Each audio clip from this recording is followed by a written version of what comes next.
Hi all. അപ്പോൾ ഇന്ന് നമ്മൾ രാജ്മ കറിയായിട്ട് ഉണ്ടാക്കുന്നത്. ആദ്യമായിട്ടാണ് ഞാനിത് ഉണ്ടാക്കുന്നത്. സൂപ്പർ മാർക്കറ്റിൽ ഇരിക്കണ കണ്ടപ്പോൾ ഒരു കൗതുകത്തിന് വാങ്ങിച്ച് വന്നതാണ് വീട്ടിലേക്ക്. അപ്പോൾ ഇതാദ്യം കുതിർത്ത് പ്രഷർ കുക്കറിൽ ഒരു 6 വിസിലൊക്കെ ഇട്ട് വേവിച്ച് അതിനുശേഷം അതിനേക്കുള്ള അരപ്പൊക്കെ റെഡിയാക്കി അതിന് ഇഞ്ചി, വെളുത്തുള്ളി, ജീരകം, കടുക് ഒക്കെ ഇട്ട് വഴറ്റി അതെടുക്കാൻ നേരത്ത് ക്യാമറ ഓഫായിപ്പോയി. പിന്നെ അതിലേക്ക്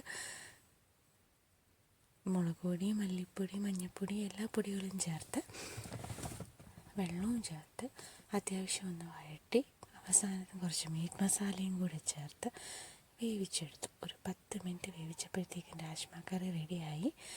അത് നമ്മൾ ചോറും കൂടെ കൂട്ടി കഴിച്ചു. നല്ല ടേസ്റ്റ് ഉണ്ടായിരുന്നു കേട്ടോ. എല്ലാവരും ഒന്ന് ട്രൈ ചെയ്ത് നോക്കണേ.